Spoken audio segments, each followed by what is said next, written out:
अनेकांत education सोसायटीचे तुळजाराम चतुर्चंद महाविद्यालय बारामती इयत्ता 11वी कला विषय राज्यशास्त्र.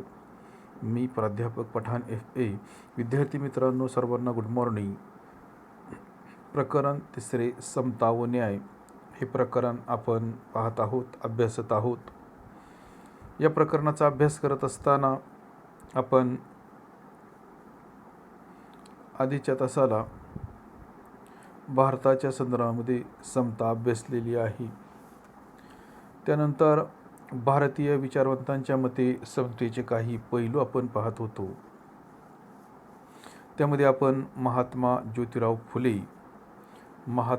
ज्योतिबा फुले यांच्या कार्याचा आढावा घेतलेला आहे, अभ्यास केलेला आहे. आणखी त्यांच्याविषयी आपण थोडी माहिती पाहणार आहोत, त्यांचा अभ्यास करणार आहोत.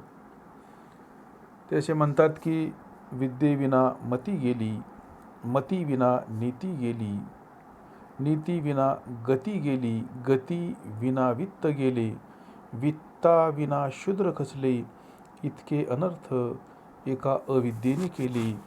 या सुप्रसिद्ध वचनाने सुरू झालेला ग्रंथ म्हणजे शेतकऱ्यांचा असूड होय. तर याच्याद्वारे त्यांनी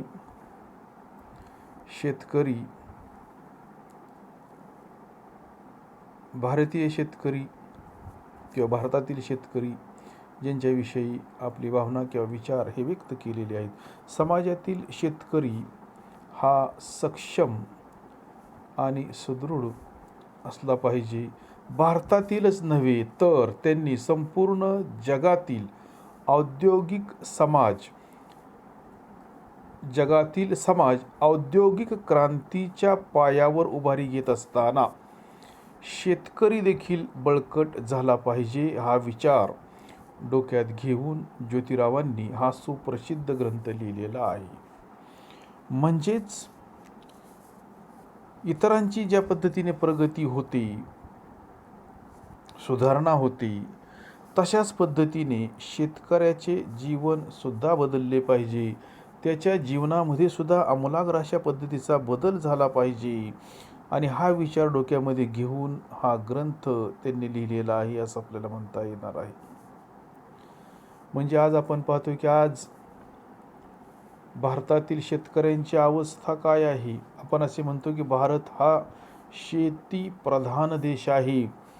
मग शेतीप्रधान देशाचा विचार करत असताना आज भारतामध्ये असणाऱ्या शेतकऱ्यांची काय अवस्था आहे, त्यांची परिस्थिती कशा पद्धतीची आहे, त्यांना संघर्ष कशा पद्धतीने करावा लागतो, या सगळ्या गोष्टींचा जर आपण विचार केला तर आपल्याला असे म्हणता येणार आहे की त्या मानाने शेतकऱ्यांच्या परिस्थितीमध्ये पूर्वी आणि आत्तासुद्धा फार मोठ्या प्रमाणामध्ये बदल झालेला आहे असे आपल्याला ठामपणे सांगता येणार नाही. म्हणजेच या ठिकाणी विचार मांडत असताना महात्मा ज्योतिबा फुले यांनी संपूर्ण समाजाचा विचार हा केलेला आहे आपल्याला म्हणता येणार आहे. आणि यानंतर आपण न्यायमूर्ती महादेव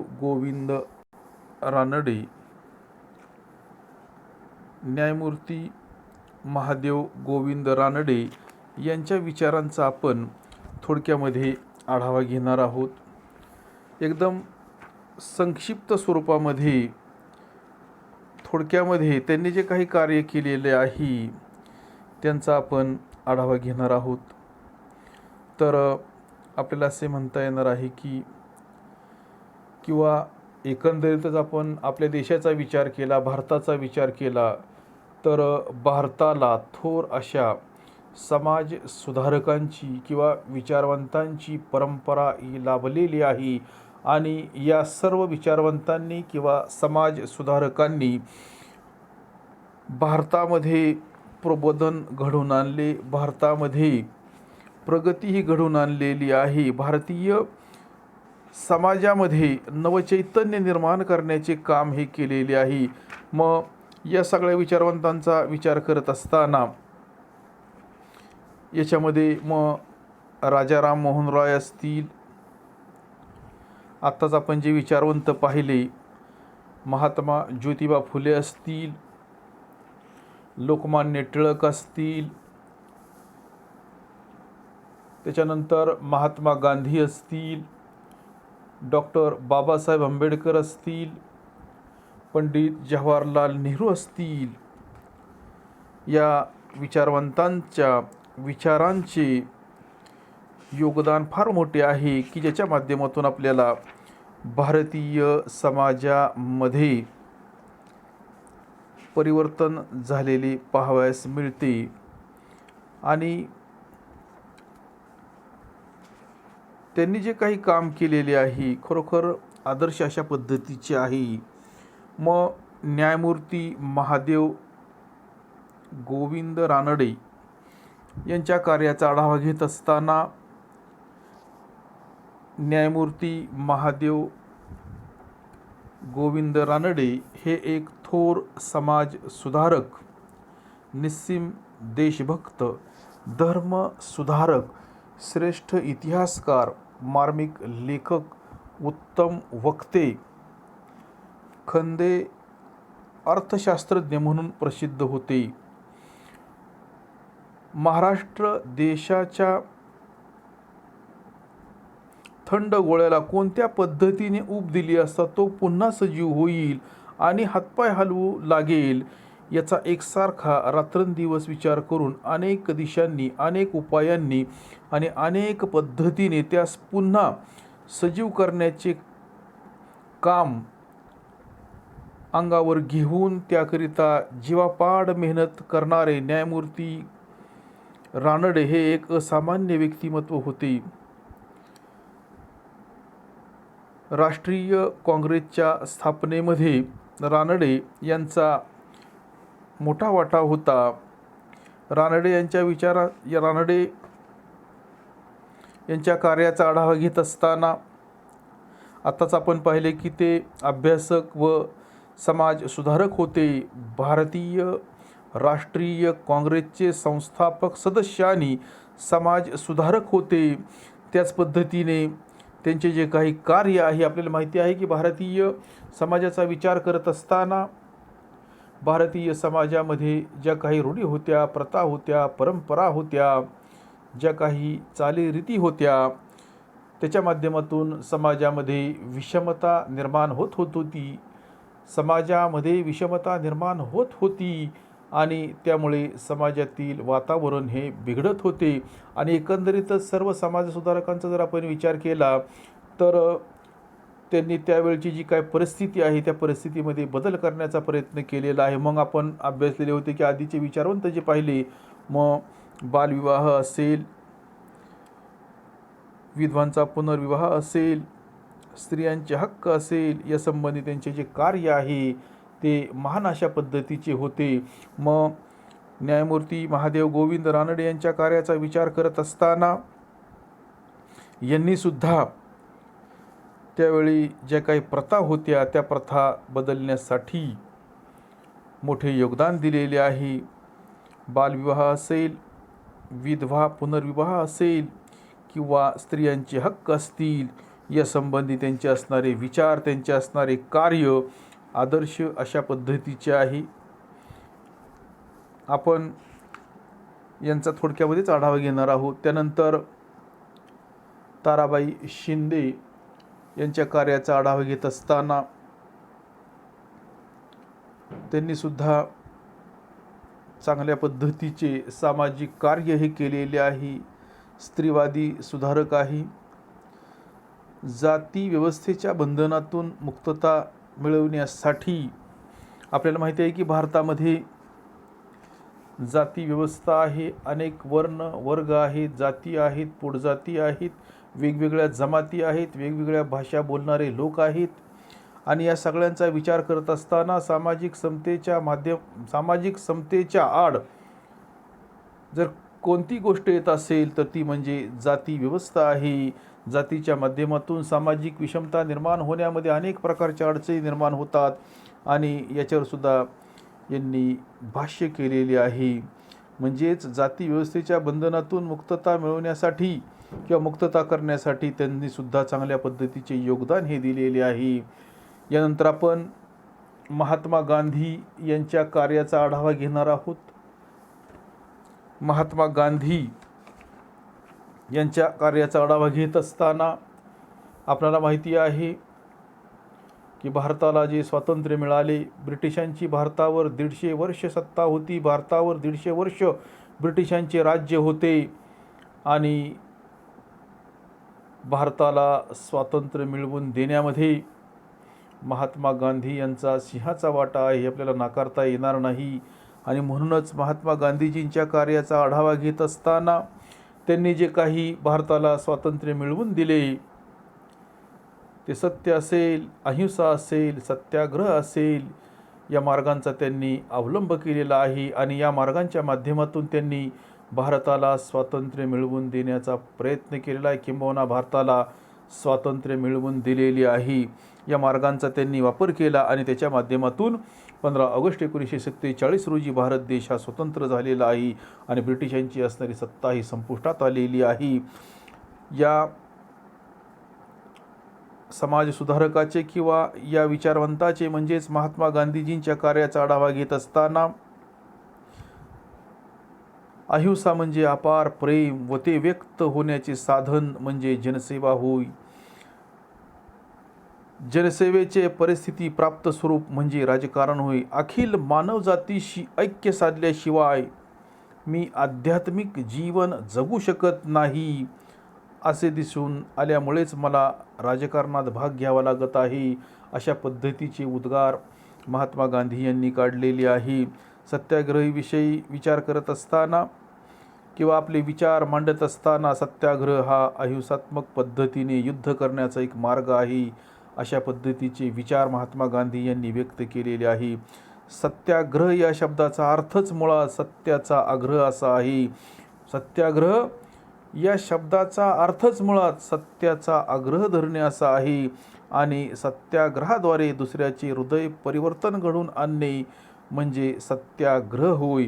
म्हणजेच आपल्या मागण्या मान्य करत असताना सत्याचा आग्रह धरत असताना दुसऱ्या व्यक्तीच्या हृदयाचे परिवर्तन घडवून आणणे म्हणजे सत्याग्रह होय असे महात्मा गांधी म्हणतात. आणि आपल्याला माहिती आहे की भारताला स्वातंत्र्य मिळवून देत असताना त्यांनी नेहमीच सत्याग्रहाचा मार्ग हा स्वीकारलेला आहे. मग अत्याचार करणाऱ्या पुढे मान वाकविणार नाही, पण त्यालाही कोणत्याही प्रकारचा त्रास होणार नाही म्हणजे सत्याग्रह होय. सत्याग्रह हे एक नैतिक अस्त्र आहे आणि त्याचा आधार आत्मबल असून ते वीर पुरुषाचे अस्त्र आहे असे महात्मा गांधी मानत होते. आणि भारतीय स्वातंत्र्य लढ्याचा जर आपण विचार केला किंवा भारत पारतंत्र्यात असतानाचा जर आपण विचार केला तर भारतीय जनतेचे शोषण थांबावे आणि त्यांचे सर्वांगीण कल्याण व्हावे यासाठी सर्वसामान्य गरीब जनतेने चालवलेले स्वराज्य मला अभिप्रेत आहे. ब्रिटिशांच्या राजकीय वर्चस्वापासून जुलमापासून देशाला स्वतंत्र करणे व सर्वसामान्य लोकांच्या मतानुसार राज्यकारभार चालविणे अशी माझी स्वराज्याची कल्पना आहे. अशा पद्धतीने महात्मा गांधीजींनी आपली स्वराज्याची कल्पना किंवा विचार हे व्यक्त केलेले आहेत. म्हणजेच ब्रिटिशांच्या राजकीय वर्चस्वापासून जुलमापासून देशाला स्वतंत्र करणे व सर्वसामान्य लोकांच्या मतानुसार राज्यकारभार चालवणे अशी माझी स्वराज्याची कल्पना आहे. अशा पद्धतीने स्वराज्याच्या कल्पनेविषयी महात्मा गांधी यांनी विचार हे व्यक्त केलेले आहेत किंवा मांडलेले आहेत. कोणत्याही देशाची पिळवणूक किंवा अवनती करून भारताला स्वातंत्र्य नको आहे. जर भारताला स्वातंत्र्य दिल्यामुळे इंग्लंड देश किंवा तेथील लोक नामशेष होत असतील तर मला भारताचे स्वातंत्र्य नको, अशा पद्धतीचे विचार महात्मा गांधीजींनी व्यक्त केलेले आहेत किंवा मांडलेले आहेत. भारताला स्वातंत्र्य अशा कारणासाठी पाहिजे आहे की या देशापासून इतर देशांना काहीतरी शिकता यावे, तसेच येथील साधनसंपत्तीचा उपयोग मानवी कल्याणासाठी व्हावा आणि मानवजातीला जिवंत ठेवण्यासाठी माझ्या देशाला बलिदान करता यावे, हे राष्ट्रवादावरील माझे प्रेमाचे कारण आहे. राष्ट्रवाद म्हणजे आपल्याला माहिती आहे की म्हणजेच महात्मा गांधीजींनी या विचारांच्या माध्यमातून आपल्या मनातील राष्ट्रवादाची भावना व्यक्त केलेली आहे. आपल्याला माहिती आहे की राष्ट्रवाद म्हणजे काय, तर आपल्या देशावर आपले असणारे प्रेम म्हणजे राष्ट्रवाद होय. हे आपल्याला राष्ट्रवादाच्या बद्दल म्हणजे राष्ट्रवादाची आपणाला व्याख्या सांगता येणार आहे. महात्मा गांधीजींनी आपल्या कार्याचा प्रारंभ कुठून केला? महात्मा गांधीजींनी आपल्या कार्याची सुरुवात कुठून केली? तर आपल्याला माहिती आहे की दक्षिण आफ्रिकेत हिंदी लोकांच्यावर जो अन्याय केला जात होता, हा अन्याय दूर करण्यासाठी त्यांनी आफ्रिकेमध्ये 20 वर्ष त्या ठिकाणी वास्तव्य केलेले आहे. आणि त्या वास्तव्यामध्ये त्यांनी आफ्रिकेमध्ये नाताळ इंडियन काँग्रेसची स्थापना केलेली आहे. जवळजवळ 20 वर्ष तेथे राहून अहिंसात्मक मार्गाने आफ्रिकन सरकारला प्रतिकार करून हिंदी लोकांना न्याय मिळवून दिला. म्हणजेच महात्मा गांधीजींनी भारतामध्ये स्वातंत्र्य लढ्यामध्ये सहभागी होण्याच्या अगोदर आपल्या कार्याची सुरुवात त्यांनी दक्षिण आफ्रिकेमधून केलेली आहे. आणि जवळपास दक्षिण आफ्रिकेमध्ये त्यांचे 20 वर्ष वास्तव्य राहिलेले आहे. म्हणजेच ते 20 वर्ष तेथील जनतेला न्याय मिळवून देण्यासाठी त्या ठिकाणच्या शासनाच्या विरोधामध्ये संघर्ष करत होते. आणि त्यासाठी त्यांनी नाताळ इंडियन काँग्रेसची स्थापना केलेली होती. आणि 1893 महात्मा गांधी दक्षिण आफ्रिकेत गेले होते आणि जवळपास 1914 साली महात्मा गांधी भारतात परत आलेले आहेत. आणि भारतामध्ये परत आल्यानंतर 1919 त्यांनी खिलाफत चळवळीला पाठिंबा दिलेला आहे. 1921 त्यांनी रौलेट कायदा व जालियनवाला बाग या प्रकरणी सरकारविरुद्ध अहिंसात्मक मार्गाने आंदोलन केलेले होते. आणि त्याच्या माध्यमातून भारतीय जनतेमध्ये नवचैतन्य निर्माण केलेले होते. आणि 1920 रोजी लोकमान्य टिळकांचा मृत्यू झाल्यानंतर काँग्रेस पक्षाची सर्व सत्तासूत्रे महात्मा गांधींजींकडे आलेली होती. त्यांनी 1927 सायमन कमिशन विरुद्ध निदर्शने सुद्धा घडवून आणलेली होती. 1930 साली त्यांनी मिठाचा सत्याग्रह केलेला होता. मिठाचा सत्याग्रह त्यांनी केलेला होता. त्याच पद्धतीने आपल्याला माहिती आहे की 1942 साली गांधीजींनी चले जाओ चळवळ त्या ठिकाणी ब्रिटिशांच्या विरोधामध्ये सुरू केलेली होती. आणि त्याच्यानंतरच ब्रिटिशांच्या लक्षात आलेले होते की आता आपणाला भारतामध्ये जास्त काळ या ठिकाणी राज्य करता येणार नाही. आता भारताला स्वातंत्र्य देणे गरजेचे आहे. म्हणजेच महात्मा गांधीजींच्या कार्याचा आढावा घेत असताना त्यांचे सामाजिक, त्यांचे राजकीय, त्यांचे आर्थिक विचार स्पष्ट करत असताना किंवा त्यांनी स्त्री पुरुष समानतेवर सुद्धा त्यांनी भर दिलेला आहे. महात्मा गांधीजींच्या कार्याचा आढावा घेत असताना त्यांनी ब्रिटिशांच्या विरोधामध्ये जो काही लढा दिलेला होता तो लढा देत असताना त्यांनी सत्य असेल, अहिंसा असेल, सत्याग्रह असेल या मार्गांचा त्यांनी वापर हा केलेला होता. त्यांची स्वराज्याची संकल्पना असेल, त्यांची रामराज्याची संकल्पना असेल, या आदर्श अशा पद्धतीच्या संकल्पना होत्या की त्यांच्या माध्यमातून त्यांना एक आदर्श समाजाची, आदर्श राज्याची त्या ठिकाणी स्थापनाही करावयाची होती. आपल्याला माहिती आहे की भारतीय स्वातंत्र्य चळवळीतील ते नेते होते. सामाजिक, आर्थिक, राजकीय तसेच स्त्री पुरुष समानतेवर त्यांनी भर दिलेला होता. म्हणजेच समाजामध्ये सर्वच बाबतीमध्ये मग सामाजिक असेल, आर्थिक असेल, राजकीय असेल, समानता असणे अशा पद्धतीचे विचार त्यांनी मांडलेले होते. त्याच पद्धतीने समाजामध्ये स्त्री पुरुष समानतेवर त्यांनी भर दिलेला होता. म्हणजे स्त्री आणि पुरुष यांना सर्वच बाबतीमध्ये मग ते सामाजिक असतील, आर्थिक असतील किंवा राजकीय असतील, शैक्षणिक असतील, सांस्कृतिक असतील, जे काही अधिकार दिले जाणार आहेत ते समान असणे महत्त्वाचे आहेत. म्हणजेच स्त्रियांनासुद्धा पुरुषांच्या बरोबरीने हक्क, अधिकार मिळावेत अशा पद्धतीचे विचार महात्मा गांधी यांनी मांडलेले आहे. त्यांचे कार्य फार मोठे आहे. त्यातल्या आपण थोड्याच्याच गोष्टीचा या ठिकाणी विचार केलेला आहे किंवा अभ्यास केलेला आहे. विद्यार्थी मित्रांनो, आज आपण याच ठिकाणी थांबणार आहोत.